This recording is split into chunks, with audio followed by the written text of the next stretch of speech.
పిన్నెల్లి అంశం ఊహించని మలుపు తిరిగింది. నిన్నటి వరకు ఆయన్ను అరెస్ట్ చేస్తారు అనుకుంటే నిన్న ఆయన హైకోర్టులో ముందస్తు బెయిల్ అప్లై చేసిన విషయం మనందరికీ తెలిసిందే. ఈ నేపథ్యంలోనే హైకోర్టు ఆయనకు ముందస్తు బెయిల్ అయితే ఇచ్చింది. జూన్ 6 వరకు ఆయన అరెస్ట్ చేయొద్దు అని చెప్పడంతో మరి ఇప్పుడు అసలు హైకోర్టు ఇచ్చిన తీర్పుని మనం ఎలా చూడాలి అంటే ఈవీఎంలను ధ్వంసం చేసినా కూడా వాటిపై ఎలాంటి చర్యలు తీసుకోదా, అసలు ఈ ప్రజాస్వామ్య వ్యవస్థ ఎటుపోతుంది, హైకోర్టు తీర్పు ఆంధ్రప్రదేశ్ ప్రజలకు ఎలాంటి సందేశం ఇస్తుంది, వివరాలన్నీ తెలుసుకునే ప్రయత్నం చేద్దాం. అంతా ఉన్నారు senior political journalist doctor Durga Vadlamani గారు. నమస్కారం మేడం. సో మేడం, నిన్నటి వరకు పిన్నెల్లి రామకృష్ణారెడ్డి అరెస్ట్ అవుతారు అని భావించారు అందరూ. అసలు ఈసీ చూపించిన ఆగ్రహానికి ఆయనకు అసలు బెయిల్ కూడా రాదు, 10 సెక్షన్ల కింద కేసు పెట్టారని చెప్పడంతో ఇంకా బెయిల్ కూడా రాదని మా అందరూ ఫిక్స్ అయిపోయారు. కానీ ఊహించని పరిణామంకో ఆయన ముందస్తు బెయిల్కి అప్లై చేయడం, ఆయనకి కోర్టు బెయిల్ ఇవ్వడం కూడా జరిగింది. ఎలా చూడొచ్చు అంటారు మేడం కోర్టు బెయిల్ ఇవ్వడాన్ని? ఇది వ్యవస్థల వైఫల్యం అనాలి. ఎందుకంటే ఎవరు అసలు పిన్నెల్లికి సపోర్ట్ చేశారండి? మీరు తీసుకుంటే మొత్తం పోలీస్ యంత్రాంగమే ఆయనకి సహాయం చేసింది. ఇంకో సంగతి తెలుసా మీకు హైదరాబాద్లో ఆయనకి ఎవరు హెల్ప్ చేశారో తెలుసా? ఒక మాజీ మంత్రి హెల్ప్ చేశాడు. తెలంగాణలో ఉన్న ఒకప్పుడు ఆయన తెలుగుదేశంలో ఉన్నారు, తర్వాత కాంగ్రెస్లో ఉన్నాడు. ఆయన పెద్ద పొజిషన్స్లో ఉన్న పెద్ద మనిషి ఈ పిన్నెల్లికి హెల్ప్ చేశాడు. ఆయన గైడెన్స్లో ఈయన నడిచాడు. కాబట్టి ఎక్కడికక్కడ వ్యవస్థలను అడ్డు పెట్టుకుని జగన్మోహన్ రెడ్డి స్కెచ్ ఏదైతే ఉందో దాని ప్రకారమే మొత్తం జరిగింది. అందుకే వాళ్ళ ఛానల్స్ ఏవైతే ఉన్నాయో, వాళ్ళ మౌత్ పీసులు ఏవైతే ఉన్నాయో వాళ్ళు నిన్ననే ఖచ్చితంగా చెప్పేశారు. అంటే తీర్పు రాకుండానే వాళ్ళు తీర్పు ఇచ్చేశారు. 7 నిమిషాలు కూడా మీరు పిన్నెల్లిని జైల్లో పెట్టలేరని. అంటే వాళ్ళు ఏ ధైర్యంతో చెప్పారు? ఎవరు అక్కడ మనం జడ్జిలను ఏమి అనలేము. ఇప్పుడు కోర్టుల్లో ఉండే జడ్జిలను ఏమి అనలేం. కానీ ఈ వాదించిన వ్యక్తి రెడ్డే, కోర్టు తీర్పు ఇచ్చిన వాళ్ళు రెడ్లే, మొత్తం వ్యవస్థ అంతా రెడ్లమయం అయిపోయింది. ఏమన్నా అంటే వాళ్ళకి పౌరుషం వస్తుంది. కానీ గతంలో మరి తెలుగుదేశం ప్రభుత్వాన్ని వాళ్ళు ఎన్ని మాటలు అన్నారు? కమ్మదనం అన్నారు కదా. మరి ఈరోజు ఏముంది అక్కడ? రెడ్డిదనమే ఉంది కదా. కాబట్టి అసలు పిన్నెల్లి మొత్తం ఎపిసోడ్ మీరు తీసుకున్నారంటే 13 నుంచి జరిగిన అవకతవకలు మీరు చూసారంటే అసలు మనం ఆశ్చర్యపోవాలి. ఇది అసలు ప్రజాస్వామ్యంలో మనం ఉన్నామా? అసలు వైసీపీ ప్రభుత్వం ఏం చేస్తోంది? నిజంగానండి అసలు ప్రతి ఒక్క అంటే ప్రజలు దీన్ని గమనించారు కాబట్టి ఆల్రెడీ వాళ్ళ ఓటు హక్కు వినియోగించుకున్నారు. అది సక్రమంగా వేశారనే మనం అనుకుందాం. లేకపోతే రేపొద్దున అసలు ఇంత వ్యవస్థల్ని వీళ్ళు వాడుకున్నప్పుడు, ఇంత వ్యవస్థల్ని వీళ్ళు ఉపయోగించుకున్నప్పుడు ఇంకా అసలు ప్రజలు బతకలేరు రేపొద్దున్న తేడాపడా వస్తే. ఎందుకంటే 13 జరిగినప్పుడు అక్కడ మీకు అసలు పోలింగ్ బూత్లో ఉన్న వాళ్ళు ఏం చేశారు? అధికారులు, పోలీసులు కనీసం 6-7 మంది ఉంటారు. వాళ్ళు ఏం చేశారు? ఈ ఫుటేజ్ అంతా తర్వాత ఇక్కడ వెబ్కాస్టింగ్లో చూస్తున్న అధికారులు ఏం చేశారు? అసలు రాష్ట్ర ఎన్నికల సంఘం ఏం చేస్తోంది? సిట్కి ఇచ్చిన నివేదికలో ఏమి ఇచ్చారు? సిట్ వచ్చి ఏం చేసింది? సిట్ నివేదికలు ఇవన్నీ ఎందుకు రాలేదు? ఇప్పుడు ఈ ఘటన జరిగినప్పుడు ఇది అందులో రికార్డ్ అయి ఉంటుంది కదా. ఉన్నప్పుడు ఎందుకు వెంటనే వాళ్ళు అసలు రిపోర్ట్ ఇవ్వలేదు? ఇప్పుడు మనం సాంబాల శేషగిరిరావు ఒక్కడే ఈరోజు హీరో అండి. He is the only one hero. Telugu Desam ఏజెంట్గా ఉండి తెలుగుదేశం మనిషిగా ఉన్నప్పటికీ తెలుగుదేశంలో ఈరోజు రియల్ హీరో ఎవరంటే శేషగిరిరావు గారు. అతను ఒక్కడే ఒక ఎమ్మెల్యే షర్టు కాలర్ పట్టుకుని కొట్టేదానికి వెళ్ళాడంటే అతను ఒక్కడే ఎంత తెగించాడండి. అంటే అది అసలు అలా రెబల్గా మారటానికి కూడా ఎంతో గట్స్ కావాలి. అతనంటే అది చూసి తట్టుకోలేకపోయాడనమాట. ఎన్ని కథలండి, సాక్షి వాళ్ళు ఎన్ని కథలు ఇచ్చారండి. అంబటి రాంబాబు ఎన్ని కథలు చెప్పాడు, కాసు మహేష్ రెడ్డి ఎన్ని కథలు చెప్పాడు. నిన్న అనిల్ కుమార్ యాదవ్ ఏం మాట్లాడుతున్నాడు? మార్ఫింగ్ చేశారని అంటాడు. మార్ఫింగ్ చేశారని మీరు ప్రూవ్ చేయండి. అంతకుముందు జరిగిన మొత్తం ఇప్పుడు మనం నిన్న కూడా చెప్పుకున్నామండి. ఒక్కొక్క నియోజకవర్గంలో ఎక్కడెక్కడ పోలింగ్ బూతులు ఉన్నాయో ప్రతి చోట వెబ్కాస్టింగ్ జరిగింది కదా. ప్రతి నియోజకవర్గాన్ని బయట పెట్టమనండి. నిన్ననేమో ముఖేష్ కుమార్ మీనా నేను ఇవ్వలేదు ఫుటేజ్ అన్నాడు. మీకు ఫుటేజ్ ఎక్కడి నుంచి వస్తే ఏంటండి? ఫుటేజ్ వచ్చింది కదా, అది నిజమే కదా. ఫుటేజ్ వచ్చాక కూడా మీరు మార్ఫింగ్లు అంటే మీకు ఈ మధ్యన ఎన్ని సినిమాలు వచ్చాయండి? ఇదే మాచర్ల మీద మీకు వచ్చింది గుర్తుందా? మీకు ఒక సినిమా వచ్చింది, సేమ్ ఇదే ఘటనలు జరిగాయి అక్కడ.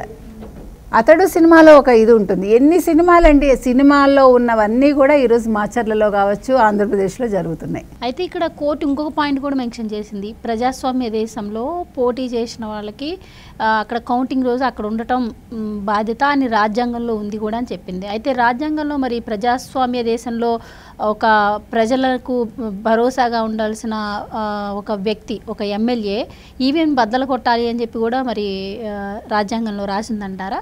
అసలు ఈవీఎంలను బద్దలు కొట్టిన మనిషి రేపు కౌంటింగ్ రోజు ఇంకెన్ని పరిణామాలైనా సృష్టించే అవకాశం ఉంటుంది, కౌంటింగ్ని ప్రభావితం చేసే అవకాశం కూడా ఉంటుంది. మరి దీని గురించి కోర్టు ఆలోచించట్లేదంటారా?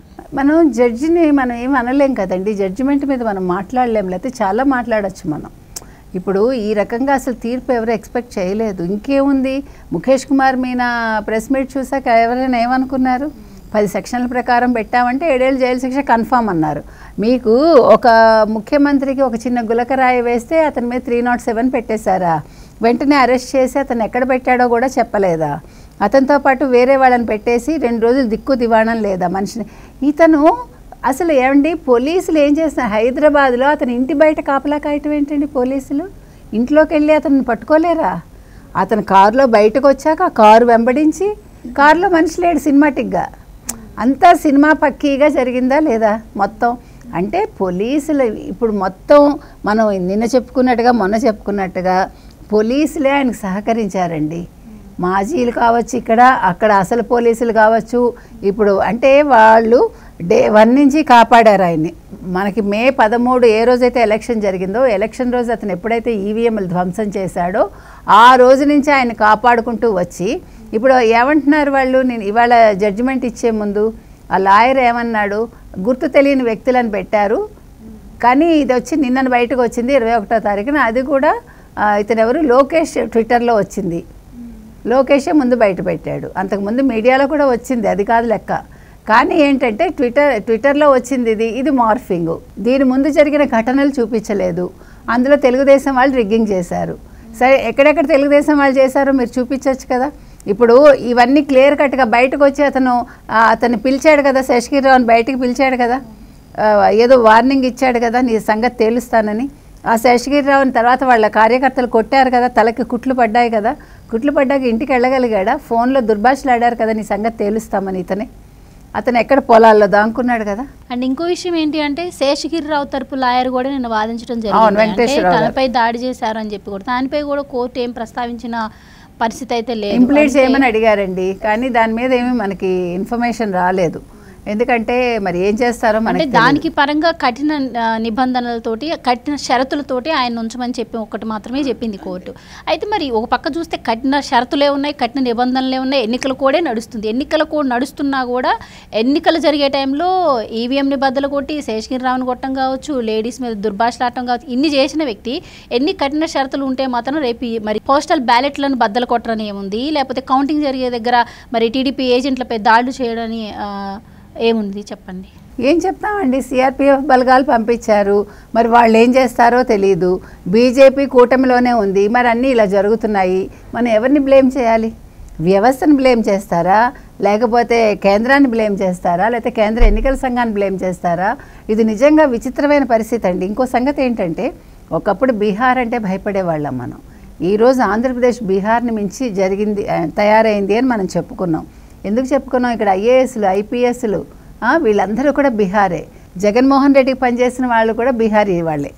సో బీహార్ మనస్తత్వాన్ని, బీహార్లోని గొడవల్ని ఇక్కడ తీసుకొచ్చి పెట్టారా వీళ్ళందరూ? అంటే ఆంధ్రప్రదేశ్ని అతలాకుతలం చేసి ఒక చక్కగా అభివృద్ధిలో ఉన్న ఒక రాష్ట్రాన్ని ఈ రకంగా ఎందుకు పనికిరాని రాష్ట్రంగా గొడవలు, అల్లర్లు, చంపుకోవడాలు, నరుక్కోవడాలు ఈ స్థితికి తీసుకొచ్చారు. దీనికి అందరూ కారణమే, వ్యవస్థలో ఉన్న వీళ్ళందరూ కారణమే. బ్యూరోక్రాట్స్ కావచ్చు, లేకపోతే ఈ ఐపీఆక్ టీంలు కూడా కావచ్చు.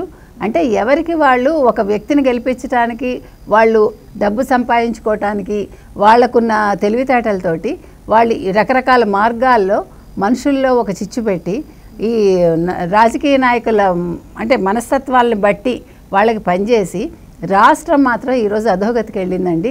అయితే ఇప్పుడు మీరు చెప్పినట్టుగా 4వ తారీఖు ఏం జరుగుతుంది అన్న దాని మీదే అందరి దృష్టి ఉంది. అండ్ ఇంకొక విషయం మేడం, అంటే పారిపోయిన వ్యక్తికి ఇప్పుడు కోర్టు బెయిల్ ఇచ్చింది. పారిపోయాడు అంటే తను తప్పు చేశాడు అన్న తన దృష్టిలో ఉండడం వల్ల ఆయన పారిపోయాడు. లేదు అంటే ఆ రోజే బెయిల్ పిటిషన్ వేసి ఉండేవాళ్ళు, ఆ రోజే ఎదుర్కొని ఉండేవాళ్ళు. పారిపోయి తిరిగి వచ్చి ఎక్కడో ఉండి బెయిల్ పిటిషన్ వేసుకోవడం జరిగింది అంటే ఆ మనిషి దృష్టిలో నేను తప్పు చేశానన్న భావన ఉంది. అదొకటి తీసి పక్కన పెడితే దీనిపై మొన్న మరి ఎందుకు ఇంతవరకు అరెస్ట్ చేయలేదంటే మీనా ప్రెస్ మీట్ పెట్టి మరీ చెప్పారు 10 సెక్షన్ల కింద కేసు నమోదు చేశాను, 2 రోజుల్లో అరెస్ట్ చేస్తామని డీజీపీ చెప్పారు. మరి ఇప్పుడు అంటే బెయిల్ ఇచ్చిన తర్వాత దీనిపై ఏమన్నా మరి ఎన్నికల కమిషన్ స్పందించే అవకాశం ఉంటుందంటారా? ఒకవేళ స్పందిస్తే ఏం చెప్తుందంటారు? ఏం చెప్తుందండి, స్పందిస్తుంది. ఇప్పుడు ఏం చెప్తారంటే ఇందాక మీరు ఒక పాయింట్ అన్నారు, మీకు గుర్తుందా, 4వ తారీఖు ఎవరైతే అభ్యర్థులు ఉన్నారో వీళ్ళు ఆ రోజు కౌంటింగ్ రోజు ఉండాలి. మరి కౌంటింగ్ రోజు ఉండాలి అని వదిలేస్తున్నామని రాజ్యాంగం ప్రకారం కోర్టు చెప్పింది. మరి ఆ రోజు మీరు చెప్పినట్టుగా ఆయన మళ్ళీ ఏదైనా గొడవలు సృష్టిస్తే అప్పుడు కోర్టు ఏం చేస్తుంది? ఏ హామీ ఇస్తుంది మనకి? ప్రజలకు ఏ హామీ ఇస్తారు ఈ కోర్టులు? ఇది చాలా పెద్ద ప్రశ్న. ఇది ఇప్పుడు మన భయం, అందరి భయం అదే. రాజ్యాంగబద్ధంగా మీరు చేసేవి చేస్తున్నారు, మరి రాజ్యాంగబద్ధంగా ఎమ్మెల్యేలు పనిచేస్తున్నారా? రాజ్యాంగబద్ధంగా వాళ్ళు తప్పులు చేయకుండా ఉంటున్నారా? రేపొద్దున పిన్నెల్లి సోదరులు ఇంకేం అరాచకాలు సృష్టిస్తారు? ఇప్పుడు ఈ కోపం మనసులో పెట్టుకుని శేషగిరిరావుని బతకనిస్తారా? మిగతా వాళ్ళని బతకనిస్తారా వాళ్ళు? అప్పుడు ఇదే కోర్టు వాళ్ళ ప్రాణాలు తీసుకొస్తుందా ఒకవేళ ఏదైనా జరిగితే? దీనికి ఎవరు రెస్పాన్సిబిలిటీ తీసుకుంటారు? ఇవన్నీ చాలా ప్రశ్నలు ఉన్నాయండి. ఇవాళ మీరు చెప్పినట్టుగా మరి ఏమైనా ప్రెస్ మీట్ జరుగుతుందా చూద్దాం. రాష్ట్ర ఎన్నికల సంఘం తరఫున ముఖేష్ కుమార్ మీనా ఏం మాట్లాడతారో చూద్దాం మనం. Right madam, thank you so much.